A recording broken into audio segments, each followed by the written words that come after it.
मेरी मम्मी नहीं बची इनके कारण। मेरी मम्मी 10 दिन से यहाँ एडमिट है।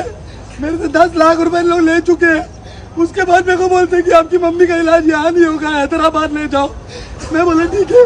बोले आज की आज हैदराबाद ले जाओ, एयर एम्बुलेंस से हैदराबाद लेके जाओ। रेड हेल्थ वाले आपकी मम्मी को हैदराबाद लेके जाएंगे। रेड हेल्थ वाले सुबह हमसे 6 लाख रुपए लिए हैं मम्मी को लेके जाने के लिए। सुबह इनको 6 लाख रुपए दिए, रोज का 1 लाख अलग दिए। 6 लाख रुपए लेने के बाद मेरी मम्मी को इसमें बैठाए हैं। न इस एम्बुलेंस में कोई डॉक्टर था, न इसकी कोई मशीन काम कर रही है, न इंजेक्शन लगाने वाली मशीन काम कर रही थी। फिर ले देके हम एयरपोर्ट पहुंचे। एयरपोर्ट पहुंचने के बाद वो हमें बोला गया था 2 रिलेटिव पेशेंट के साथ जा सकते हैं। मैं और मेरे बड़े भैया यहाँ से एयरपोर्ट गए। एयरपोर्ट पहुंचने के बाद वहाँ बोलते हैं कि एक ही रिलेटिव साथ में चल सकता है, 2 लोगों को नहीं लेके जाएंगे, वरना आप अपने पेशेंट के साथ यहीं रहो। तो मैं अपनी मम्मी के साथ चला गया। मैं उतर गया एयरक्राफ्ट से। इनको एयरक्राफ्ट में चढ़ने के बाद भी उतर गया, वो भी कोई मैटर नहीं है। मेरी बात सुनो, वो भी कोई मैटर नहीं है। लेकिन तकलीफ ये है जैसे कि उनके एयर एम्बुलेंस के टेक ऑफ करने के बाद, जो कि हैदराबाद में लैंड होनी थी, 15 मिनट के अंदर रायपुर में लैंड हुई है। उनका वेंटिलेटर काम नहीं कर रहा है। अरे बाबू भाई रो मत, सुनो तो सही आप। हॉस्पिटल है ये, पता है तेरे को? हॉस्पिटल उसके बाद में अपनी धोती झाड़ रहा है कि इसमें रेड एम्बुलेंस की गलती है, इनका टाई अप है। रेड 15 मिनट में वापस 15 मिनट में पूरा पेमेंट लेने के बाद में 6 लाख रुपए हैदराबाद में उतरना चाहिए एरोप्लेन, उसको रायपुर में उतार दिया गया है। तो इसमें हमसे डिक्लेरेशन मांग रहे हैं कि क्यों उतारे। अरे उसके बाद पेशेंट मेरी चाची जिंदा थी। उसके बाद मेरी पेशेंट चाची जिंदा थी। रायपुर एयरपोर्ट उतरने के बाद में भी हमारी चाची जिंदा थी। यहाँ तक एम्बुलेंस में डॉक्टर नहीं है, वहाँ से भी बिना डॉक्टर वाले एम्बुलेंस में यहाँ तक लाए हैं। और वो आते आते यहाँ तक उनकी डेथ हो गई, गुजर गई। क्यों? क्योंकि डॉक्टर फ्लाइट वापस लैंड करो, आपकी मशीन काम नहीं कर रही है वेंटिलेटर वाली। फ्लाइट तुरंत लैंड करो, फ्लाइट तुरंत लैंड करो। सुनो तो बोलते हैं पहले पायलट से बात करो। पायलट को बोल रहा हूँ तो बोलता है डॉक्टर से बात करो। मैं बोला मेरी माँ को ठीक कर रहा है, वापिस रायपुर लैंड करो। लैंड करके हॉस्पिटल लेके आए। मेरी मम्मी नहीं बची इनके कारण। इनकी कोई गलती से कोई भी गलती से इस हॉस्पिटल में बता रहा है, तुम्हारे घर वालों को मार देंगे ये लोग, अभी बताते रहो। नमस्कार, वायरल छत्तीसगढ़ में आप सभी का स्वागत है। मैं हूं आपके साथ समरा निशा। 7 महीने पहले 12 सितंबर 2024 को MMI नारायणा हॉस्पिटल की लापरवाही से सिंधी समाज की एक महिला, जिनका नाम भारती खेमानी था, उनकी मृत्यु हो गई थी। जिसके बाद उनके बेटे का एक वीडियो सोशल मीडिया पर काफी ज्यादा वायरल हुआ था। उस वायरल वीडियो में उनके बेटे ओम खेमानी हॉस्पिटल की व्यवस्थाओं के ऊपर सवाल करते नजर आते हैं। साथ ही उनकी मम्मी की मृत्यु के वजह हॉस्पिटल को बताते हैं और सरकार से निवेदन करते हैं कि वो जांच कमेटी बैठाए और हॉस्पिटल के ऊपर केस किया जाए। हमारे साथ मौजूद है इस वायरल वीडियो के ओम खेमानी जी। ओम जी, आपका बहुत बहुत स्वागत है। क्या हुआ था एग्जैक्ट, आप बता सकते हैं? 12 सितंबर 2024 नारायणा MMI हॉस्पिटल और रेड एम्बुलेंस की लापरवाही से मेरी मम्मी की मृत्यु हो जाती है। उसके बाद मेरा एक रोता हुआ वीडियो सोशल मीडिया में जमकर वायरल होता है, जिसको देखकर छत्तीसगढ़ और पूरे इंडिया की जनता में इतना गुस्सा आ जाता है कि लोग हॉस्पिटल को बंद करने की डिमांड करते हैं सरकार से। ये सब देखते हुए हमारे छत्तीसगढ़ के स्वास्थ्य मंत्री श्री श्याम बिहारी जायसवाल जी एक जांच कमेटी का गठन करते हैं और कहते हैं कि इसमें जो भी दोषी पाया जाएगा उस पर सख्त से सख्त कार्रवाई होगी। एक जांच कमेटी का गठन होता है, 5 डॉक्टर्स बैठते हैं या 5 अधिकारी कोई बैठते हैं जांच कमेटी में, और वो जांच चलती है। फिर उस जांच में मैंने उन्हें बहुत सारे सबूत दिए थे, बहुत सारे एविडेंस दिए थे, ऑडियो एविडेंस, वीडियो एविडेंस, बहुत सारे एविडेंस थे मेरे पास, जिससे अस्पताल और रेड एम्बुलेंस की लापरवाही क्लियर दिखती है। तो उसके बाद वो जांच कमेटी ने अस्पताल और रेड एम्बुलेंस को दोषी पाया गया और अनेकों पेपर में भी छपा गया। जैसे आप देख सकते हैं, इस पर लिखा है अस्पताल भी जिम्मेदार, रेड एम्बुलेंस के साथ अस्पताल भी जिम्मेदार। लेकिन आज तक वो जांच कमेटी की रिपोर्ट आज तक हमें नहीं मिली, ना ही आज तक हमारी एक FIR लिखी गई है, ना ही मुझे मेरी मम्मी की पोस्टमार्टम रिपोर्ट मिली है। आज पूरे 7 महीने बीत गए हैं, मैं सिर्फ जगह जगह जा रहा हूँ। कोई एक ऐसा दफ्तर नहीं बचा होगा, कोई एक ऐसे मंत्री नहीं बचे होंगे, कोई एक अधिकारी नहीं बचे होंगे जिनके पास जाके मैंने हाथ जोड़ के विनती न की हो कि मेरी FIR दर्ज कराइए अस्पताल और रेड एम्बुलेंस के खिलाफ जिसमें वो दोषी पाए गए हैं। लेकिन आज 7 महीने बीत गए हैं, सिर्फ हर जगह से हमें घुमाया जा रहा है। स्वास्थ्य विभाग जाते हैं तो वो बोलते हैं आप थाने चले जाओ, थाने जाते हैं तो बोलते हैं जब आदेश आएगा तब आपकी FIR लिखेंगे। आज 7 महीनों से मेरी FIR भी नहीं लिखी गई है अस्पताल और रेड एम्बुलेंस के खिलाफ, और इससे हम बहुत परेशान हो चुके हैं और समझ नहीं आ रहा है क्या करें। इसलिए हमने अपने घरों में विष्णु भगवान और श्याम भगवान की फोटो लगा दी है और रोज उनकी पूजा करते हैं ताकि वो खुश होकर मेरी माँ को न्याय दिला सके। FIR दर्ज नहीं हो रही है, आपने एक बात बोली स्वास्थ्य विभाग द्वारा आदेश आएगा तो आपकी FIR, ऐसा क्यों बोला जा रहा है? क्योंकि थाने जाते हैं, जब हम टिकरापारा थाने जाते हैं तो वहां हमें कहा जाता है कि जब वहां से जांच कमेटी की जो आदेश की कॉपी आएगी उसके बेस पे ही हम आपकी FIR लिखेंगे।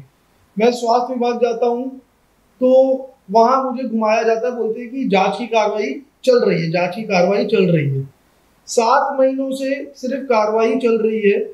इस बीच में और मतलब इतना गंभीर विषय है मेरी माता की मृत्यु का, जिसपे इतना हंगामा मचा था। पूरी छत्तीसगढ़ की जनता इतने गुस्से में थी, इतना ही आक्रोशित हो गई थी कि जल्द से जल्द अस्पताल और रेड एम्बुलेंस के खिलाफ कार्रवाई होनी चाहिए।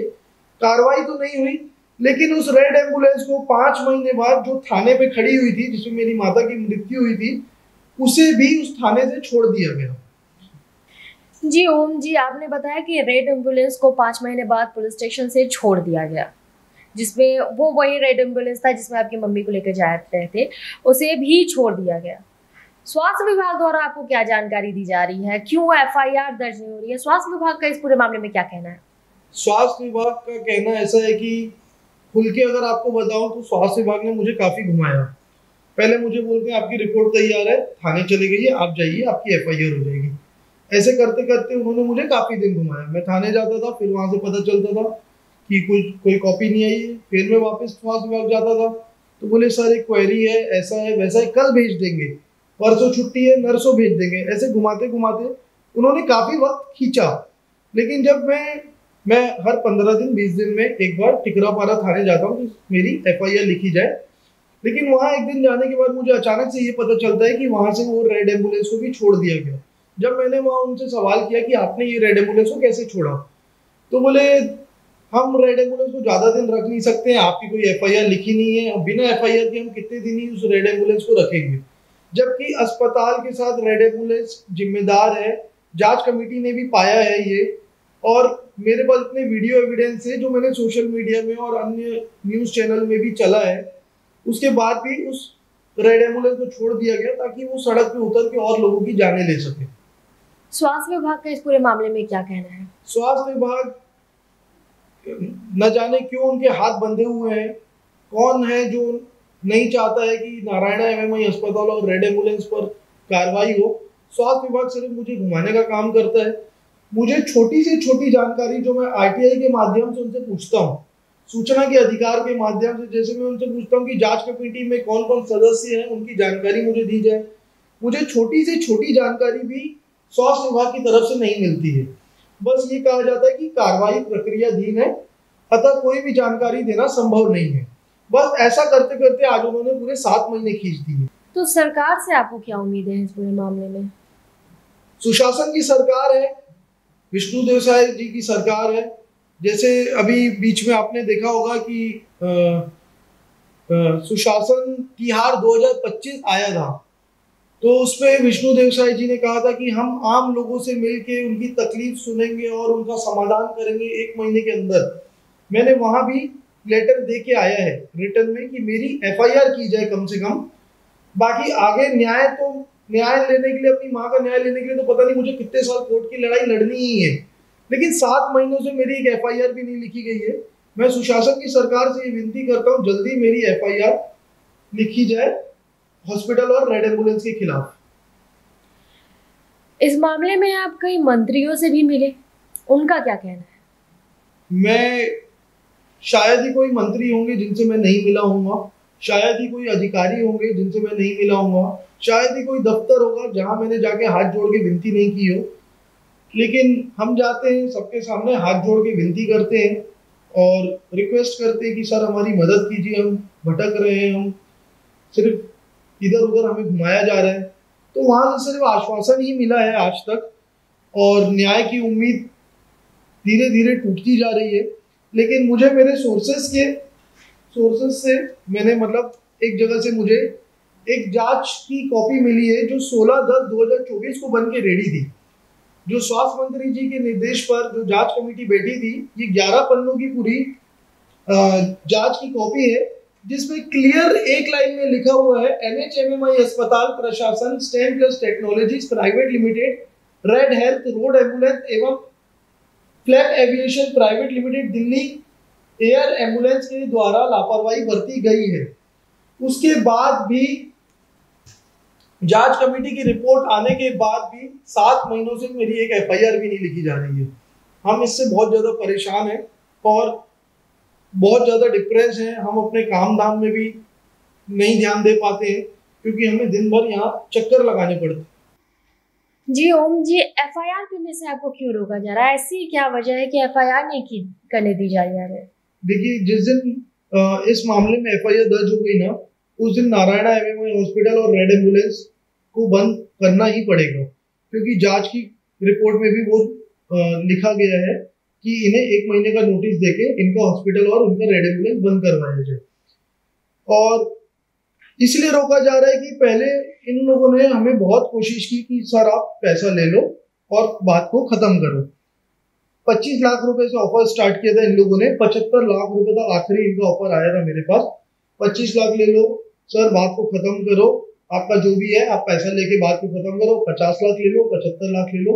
जब इन्हें समझ में आ गया कि हम कोई भी अमाउंट में रुक नहीं रहे हैं, कि हमें पैसा चाहिए ही नहीं इन एनी कंडीशन, तो इनको समझ में आ गया कि परिवार वाले तो रुकने से रहे, तो इन लोगों ने शायद कहाँ अपने सोर्सेज लगा के मेरी FIR करने से रोक रहे हैं।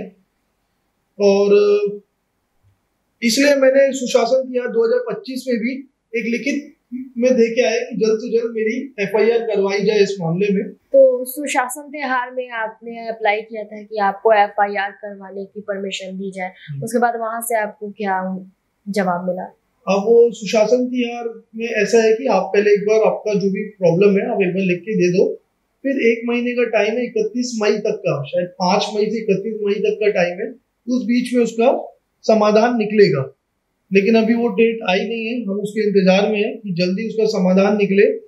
और इसके साथ साथ मैं एक चीज ये कहना चाहता हूँ कि इतना गंभीर विषय था, मेरी माता की मृत्यु हो जाती है और क्लियर दिखता है कि अस्पताल और रेड एम्बुलेंस की बहुत बड़ी लापरवाही हुई है, लेकिन मेरी एक FIR भी नोट नहीं की गई है। मुझे तो पता नहीं कोर्ट के कितने साल चक्कर लगाने हैं FIR के बाद भी। मैं बस ये पूछना चाहता हूँ कि मैं भारत देश में जन्म लिया हूँ, भारत देश में रहता हूँ, क्या मेरा इतना भी अधिकार नहीं है कि मेरी एक FIR लिखी जाए? अगर नहीं है तो मैं फिर भारत देश को छोड़ दूंगा आगे चल के। जी ओम खेमानी जी, आपका बहुत बहुत धन्यवाद हमारे साथ आने जुड़ने के लिए और अपनी तकलीफों को हमारे साथ बताने के लिए।